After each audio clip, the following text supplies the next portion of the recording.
Welcome to our In Focus discussion tonight on elite athletes and the mental game. U.S. gymnast phenomenon Simone Biles' withdrawal from the Tokyo Games is bringing this conversation to the forefront again about the pressures from competition that athletes can experience. Back in May, Naomi Osaka withdrew from the French Open, also citing her mental health. Tonight, we will hear from former elite athletes, their personal experiences, and their thoughts on Biles and Osaka's withdrawals. Kicking off our conversation tonight is Missy Marlowe. She is a former University of Utah gymnast who competed at the Olympics back in 1988. Missy, thank you so much for joining us tonight, and welcome to the show. Thank you. It's great to be here. I'd like to start our conversation off tonight with recapping your incredible athletic experience and resume. Can you tell us about? Talk about myself. Okay. Well, I made the junior national team for the first time when I was 12. And I was going into my sixth grade, and so I'm very young. You know, gymnastics has progressed over the last little while to a sport that thankfully is encompassing slightly older athletes. But during my generation and the few after it, we were really quite young. So I was 12 when I was first on the national team and started traveling internationally. And it was amazing. I mean, there's kind of everything. There's a lot that's stressful, but there's a lot that's wonderful too. And I don't want, I want to make sure that we remember both of that, because we're all really hurting for Simone in a lot of ways. And, and we're all just sending her everything we've got to get through this and continue to flourish and thrive when the Olympics are over. But I started when I was 12 on the national team and continued that through my senior year of high school when I made the 1988 Olympic team. So that was entering my senior year of high school, and then I competed at the University of Utah from '89 to '92. And you're being a little modest here. I also want to mention you're a 12-time All-American and 7-time NCAA national champion. So let's we had a good time at the U. It was a good time. And it was, it wasn't easy. I would say it was worth it. My freshman year was really struggling a lot from the Olympics still, and really went through a year of burnout and exhaustion, and I was tired. I went straight from high school, skipped my senior year of high school, and started at the U early, and actually finished. I switched from Roland Hall, finished high school at East High, and did college at the same time. So that freshman year was kind of a hot mess, and did a lot of reevaluating, a lot of learning, and came back and had 3 pretty good years. So it was fun. So did you have any personal experiences dealing with the pressures of competition? Oh, sure. From day one. And I was never a good competitor. I loved gymnastics with all my heart. I liked to train. I didn't mind the hours. Some people, hear you say, oh yeah, we do 25 hours a week, 30 hours a week in junior high, and that just kind of freaks people out. But I did not mind the time in the gym. I loved it. It's where my friends were. I didn't mind the training, but I did not like to compete. And I was the type, even straight through my career at the University of Utah, having already been the national beam champion, I was going into my senior year and I would still just not want to do that beam routine. I'm like, no, I just let the power go out, let the lights turn off. I joke about this now, but I love to compete floor and I love to compete bars. I freaking hated competing vault and beam, especially beam.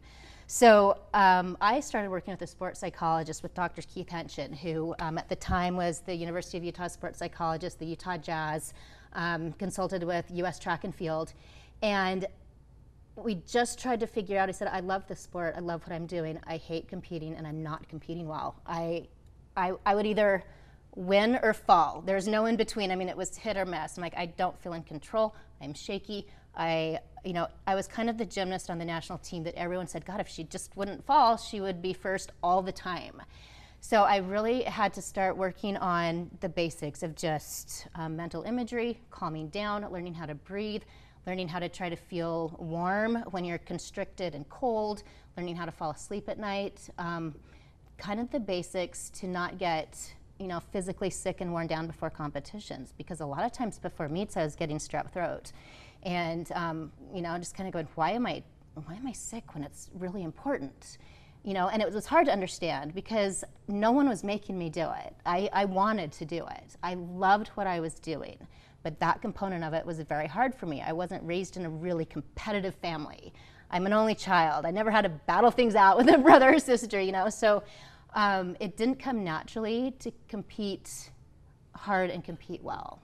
So I really had to work on that, and I think that's something that developed for me at the University of Utah, not up until the point that I was in the Olympics. Missy, I know you can't speak on behalf of Simone Biles, but given her recent withdrawal from the Olympics, can you give us some insight on, we've been hearing a lot about these twisties. I don't think if you're in the athletic realm, I've heard this term for the first time with this coming out. How do you explain that? And can athletes outside of gymnastics experience something similar to that? So the twisties, and I know that sounds like a ridiculous name. It sounds silly. Yes, it's a nickname that gymnasts have given this specifically for ourselves, and it's specific to twisting. So there's balking in sports where an athlete tries to, stop and pull back, and that usually doesn't end too well. But twisting is specific to twisting skills. So divers experience this specifically. Gymnasts experience this, and it also has to do with flipping upside down. So being vertical isn't an issue, but I learned yesterday, you say you learned about the twisties, I learned about the yips. I had never heard this phrase, and apparently it's very common, and I was the only one who had never heard of this. I've never heard of the yips. Okay, well, good. So here we go. So the yips are the same thing, only to mainly baseball players and golfers, and it's a disconnect. And so it's like loss of muscle memory? Yes. It's sort of like when you forget to do something. It's very hard to explain. It's like your brain can feel what to do, and your body knows what to do, and they aren't working in sync, and there's a complete meltdown. But at the same time, it's also skill specific. So here's the best way I can explain this for myself personally, because I do know what this feels like. It happened to me once when I was 12 at the beginning of my career at a competition in Canada, in an international meet in Canada, and again when I was 20, when everything looked like it was going perfectly at the University of Utah my senior year. And when I was 12, I was doing a bar routine in Canada, and it was during training. And it was a pretty easy dismount, not really hard, but something I had completely mastered. But you come off the bar, I'd kind of throw the bar away as hard as I can, do a half turn and a back somersault and land. Done it 100 times, no problem. And I came off the bar, and for absolutely no known reason whatsoever, I turned the wrong way. And I remember to this day, I was 12 at the time, I landed flat on my face, did not hurt myself, but literally went, oh my gosh, what? I have no idea what just happened. I don't know what I just did. And Missy, I don't mean to interrupt you. Thank you for giving us that example, but I keep getting the rap cue in my ear. We're actually out of time. I don't want to cut. I don't want to cut into our other guests' time. But thank you so much for helping us kick off this conversation. We'll continue diving into this conversation with our next guest, and it was such a pleasure to have you. Thank you. You've been hearing from Missy Marlowe, a former University of Utah Olympic gymnast. And Missy, thank you so much for being here tonight. Thank you. It was great to hear from you. We'll be right back. Thanks for staying with us for our second In Focus discussion tonight on elite athletes and the mental game. Joining our conversation next is France Davis II, psychiatry physician assistant and former elite track and field athlete. And France, thank you so much for being here tonight, and welcome to the show. It's a pleasure. Thank you for having me. France, let's start off our conversation asking you to talk a little bit about yourself. Sure. Can you tell us briefly about your athletic career? Yeah, so like a lot of athletes, I started young, soccer, basketball, and then ended up in track thanks to one of my good friends. And in high school, I did pretty well. I was ranked top 10 in the country and ended up going to Georgetown and competing there. Won a couple of Big East championships as an individual, and then qualified for multiple NCAA championships in the 2000 Olympic trials. That's an awesome career. Congratulations, Thanks. first of all. During your athletic career, did you face any mental health challenges due to the pressures of competing? Oh, absolutely. I can think of two very big instances, kind of on the polar opposites of my career. Coming into a place like Georgetown, you have pretty high expectations of yourself, and others have pretty high expectations of you, and to not be able to compete, to your ability, it's very difficult. And that was my first year, in competition at Georgetown. I just did not compete to my ability and suffered some depression, and ended up, I was surrounded by a great team of individuals and who called my mother and spoke to my coach, and ultimately I ended up, going to a sports psychologist for about a year and getting back to the level of competition that I was used to. And then towards the end of my career, I suffered a pretty major injury that ended up being career ending. And at that point, it's kind of where do you go from there? And it's a pretty difficult time in my life, but I was able to rebound, and here I am. Thank you for sharing that. I know that's personal, and we appreciate you being part of this conversation with us and helping us destigmatizing that. Yeah. So we heard about Simone Biles withdrawing from the Tokyo Games. We also heard about Naomi Osaka doing so from the French Open back in May. Can you talk about how expectations on athletes can impact their mental health, and what about the other side for an athlete, such as their life stressors? Yeah, I mean, I think we have to recognize that athletes are human. They're not superhuman. I mean, certainly they can do things that others can't, right, in the sport, but they're human. And I think expectations on anybody can be difficult, but especially at the level of being an athlete, it's something much greater. High expectations can trigger things like anxiety or depressed mood or worry that you're not going to live up to what others expect of you, and you're dealing with what I call the 4 F's or the 3 F's. Family, friends, and fans. You have all these people wanting you to be at a certain level, and you just want to compete and be the best, and when you're not able to do that, it's very difficult on you. And on the other side of things, athletes deal with things that the rest of us do. Family conflict, financial issues, all of those things that can either worsen or cause, some mental health issues, or, contribute to people having difficulty with coping and being able to, create this efficient well-being in their life. We have about 2 minutes left. I Sure. want to squeeze in 2 more questions. Go for it. Can we talk about the stigma of seeking treatment and how that can hinder some athletes from getting the care and the help they need? Yeah, so there's always been a stigma on, seeking mental health care. And, when you look at mental health, people initially will think, is that person crazy, right? So you worry about, people wondering, what you're really like and what's really going on, and worrying about whether or not you're actually as strong as you portray yourself. And some athletes, or a lot of athletes, I think, find it difficult to seek, care because they're worried about what other people are thinking. And we applaud, Simone Biles and Naomi Osaka and, Michael Phelps and all of those other ones, because they've really brought it to the forefront that it's okay to seek help. I think it is also difficult as an athlete to seek help when you're worried about whether or not people understand what you're going through. It's very difficult, I think, to step into a setting where you're wanting somebody to, work with you and keep you performing at your top level, but they don't really get what's going on. It can make it quite difficult. France, we have about 30 seconds left. Tell us about your transition out of sports, what you're doing now professionally, and what's next for you. Sure. So I'm a physician assistant, and I just opened a practice that focuses on sports and sports psychiatry. And, it's difficult for most athletes once they finish their career to transition to that next level. And I think at some point you have to. It's hard, but it's part of, being an athlete and ultimately finishing off a career at any level.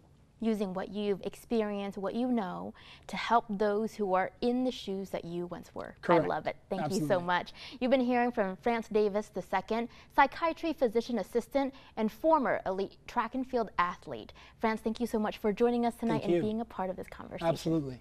We'll be right back. Welcome to our third and final In Focus discussion tonight on elite athletes and the mental game. Rounding out our conversation is Dr. Nicole Detling, a mental performance coach and owner of Headstrong Consulting. Nicole, thank you so much for joining our conversation tonight. It's great to have you. Thanks, Rosie. It's really a pleasure to be here. I'd like to start off our conversation by talking about the importance of the mental game when it comes to sports. What do you do to specifically help athletes? Yeah, that's a great question. So I'll start just by saying the mental part of the game really is the X factor. When it comes to being at your best when it matters the most, particularly at the elite level, when everyone is trained physically so well and they know what to do physically, the difference between the gold medalist and the person who maybe gets 4th or 5th really could be the mentality and your mindset for that day. Is your mind in the right place to do those things that will help you be the best version of yourself? And that's actually what we do with athletes at Headstrong Consulting. Is we are mental toughness coaches, mental performance coaches, really teaching people those skills that will help them be at their best when it matters the most. Now, you work with both Olympians and Paralympians, specifically Olympic ski jumpers. What are some of the challenges that Olympic athletes face that may be different from what other top-level athletes face? Sure. There's really 2 that we would all probably know, and then a 3rd that might surprise some people. The 2 that we would all think of is, for Olympians or Paralympians, they get that one opportunity every 4 years to compete. And everything leads up to that. Now, they're competing in world championships and World Cups all throughout those 4 years, but still, the Olympics or the Paralympic Games, that's one moment every 4 years. And so there's a lot of external or extra pressure that rides on that one competition. And then the second one you would probably all think about as well is that the world is watching, right? It is the most watched sporting event in the entire world, and everybody in the world is watching. And so those 2 factors, I think, are pretty well known. The 3rd that I think we could have a whole other segment on is the financial factors. So they are not financially compensated that well, and so that's a pretty big stressor for a lot of those athletes. Thank you for putting that into perspective for us.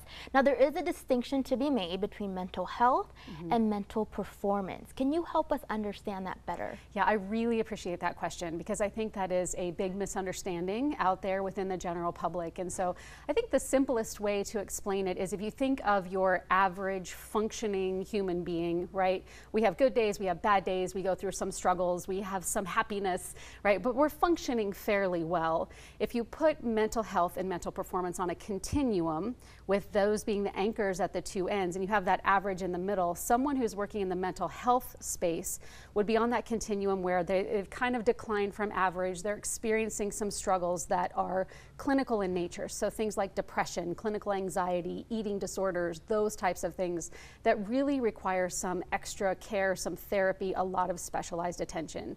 But then on the other end of the continuum, you have mental performance. So we take people who are mostly functioning fairly well, and we help them become the best versions of themselves. And that's really what mental performance is teaching people to be more confident, to deal with adversity in those moments when it matters most. How do you get your mind in the right place to be at your best?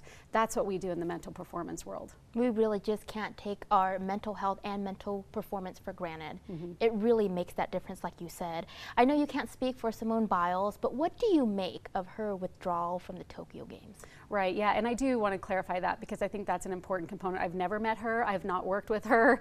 There's been mistakes in the past where people assumed I worked with athletes when they asked me questions about them, so I want to make that clear that I've not met her or worked with her. However, I'm a big proponent of doing what you need to do what's best for you, do what's right for you. It's really unfortunate for her that it happened at the Games, but I've never worked with an Olympian or Paralympian who would pull themselves out of that biggest moment in their lives for a small reason, for a reason that really wasn't that relevant. So, what I make of it is that it was something really big for her and something that she is really struggling with. And, if that's the right thing for her, then I support her in that decision. Nicole, we've got 30 seconds left. I'd like to give the final word to you. What would you like to leave our viewers with tonight, or what is something you'd like them to think about when it comes to this topic?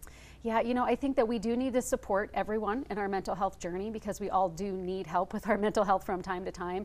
But there's also that mental performance piece and figuring out how to be the best version of yourself. And that's something that we can all do every day with mental performance coaching. Perfect. Thank you so much. You've been hearing from Dr. Nicole Detling, mental performance coach and owner of Headstrong Consulting. Nicole, thank you so much for sharing your insight with us tonight. It was great to have you. Great. It's great to be here. Thank you. We'll be right back.